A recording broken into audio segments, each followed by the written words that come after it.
जय हिंद, नमस्कार। आज हम आपको अग्निवीरों की जुबानी अग्निपथ योजना की पूरी सच्चाई बताने जा रहे हैं। यह पहली बार है कि जब एक अग्निवीर ने एक एक कर अग्निपथ योजना की वो तमाम कमियां गिनाई हैं, खामियां बताई हैं, जिनके बारे में आज भी बहुत से लोगों को पता ही नहीं है।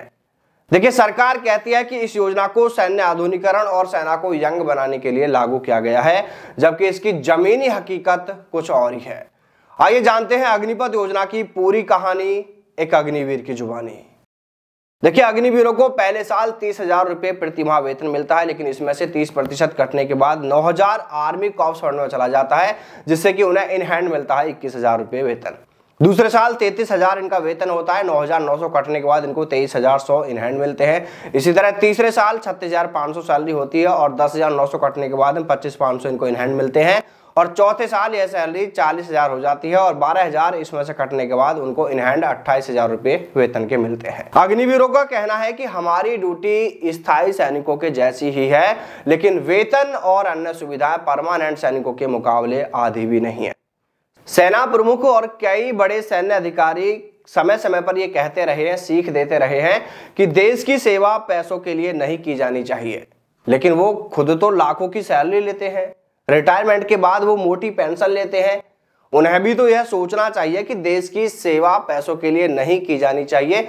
चलो, लाखों रुपए उन्हें वेतन जो मिलता है वो कोई बात नहीं है, लेकिन वो देश हित में इतना तो कर सकते हैं कि अपनी पेंशन तो छोड़ सकते हैं। वो ऐसा करके दिखा दीजिए, हम अग्निपथ योजना को लेकर कोई सवाल नहीं उठाएंगे। और साथ ही साथ नेता, मंत्री, सांसद, विधायकों की पेंशन भी बंद करा दीजिए, क्योंकि इतनी जिम्मेदारी तो उनकी भी बनती है कि देश हित में वो अपनी पेंशन छोड़कर दिखाएं। और अगर ऐसा नहीं हो सकता तो फिर अग्निवीरों के लिए भी सरकार को सोचना चाहिए, क्योंकि अग्निवीर भी तो सीना ताने खड़े दुश्मन के सामने खड़े हैं। उनके लिए भी तो उतना ही खतरा है।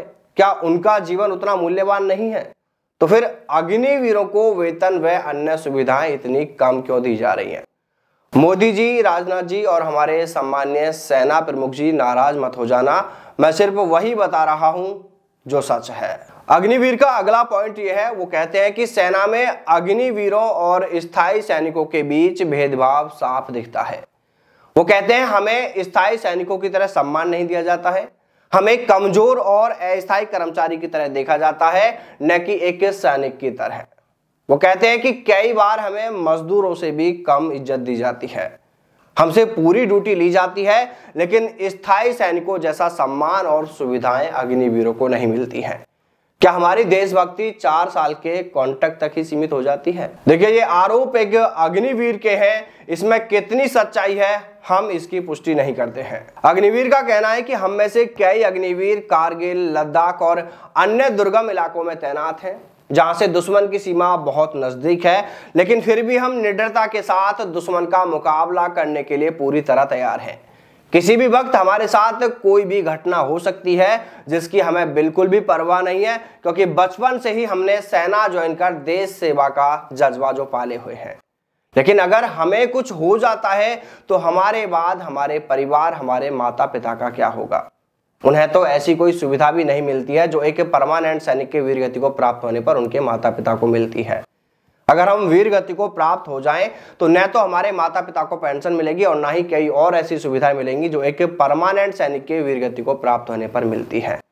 क्या अग्निवीरों की शहादत की कोई कीमत नहीं है? क्या यह कहना गलत होगा कि इस योजना ने देश के जवानों की शहादत तक में भेदभाव कर दिया है? सेना में जब किसी स्थायी सैनिक की पोस्टिंग एक स्थान से दूसरे स्थान पर होती है तो उन्हें ब्रेक जर्नी मिलता है, यानी विश्राम यात्रा का लाभ मिलता है। उन्हें ज्वाइनिंग टाइम के रूप में कुछ अतिरिक्त दिन दिए जाते हैं ताकि वे नए स्थान पर पहुंचकर आराम कर सकें और ड्यूटी के लिए शारीरिक और मानसिक रूप से तैयार हो सकें। लेकिन अग्निवीरों को यह सुविधा भी नहीं दी जाती है। अगर किसी अग्निवीर को एक स्थान से दूसरे स्थान पर पोस्टिंग मिलती है और उसे सफर में 2 दिन लगते हैं तो उसे सिर्फ वही 2 दिन मिलेंगे, इससे ज्यादा कुछ भी नहीं। अब बताइए श्रीमान कि मैं कहां तक चुप रहूं? यह सीधा सीधा अग्निवीरों के साथ भेदभाव नहीं है तो और क्या है? अग्निवीरों को सेवा के दौरान सैन्य चिकित्सा सुविधा मिलती है, लेकिन उनके माता पिता और परिवार के सदस्यों को नहीं।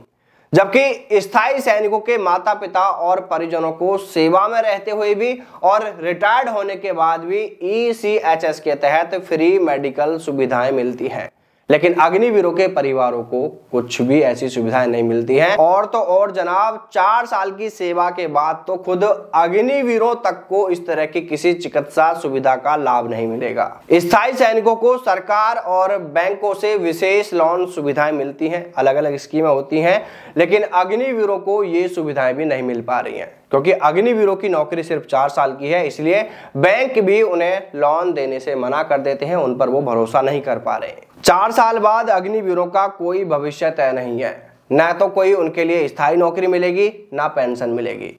सरकारी नौकरियों में जिनको कहा जा रहा है कि आरक्षण दिया जाएगा, वहां पर भी पक्की नौकरी की कोई गारंटी नहीं है। तो फिर 4 साल बाद जो 75% अग्निवीर सेवा से बाहर होंगे वो फिर कहां जाएंगे? सरकार ने कहा था कि बड़ी बड़ी कंपनियां अग्निवीरों को नौकरी देंगी, लेकिन जनाब यह सिर्फ और सिर्फ नेता मंत्रियों के वादे हैं, और नेता मंत्रियों के वादे कितने सच होते हैं ये सभी को पता है।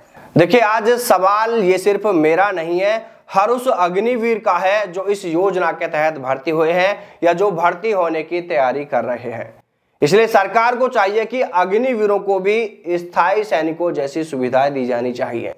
4 साल बाद जो अग्निवीर बाहर होंगे उनके लिए स्थायी रोजगार की गारंटी भी सरकार को देनी चाहिए, क्योंकि अगर सरकार इस योजना को सफल बनाना चाहती है तो इसमें ये जो जरूरी बदलाव है वो तो हर हाल में किए जाने ही चाहिए, वरना यह योजना अग्निवीरों के लिए नहीं बल्कि उनका शोषण करने के लिए बनी है।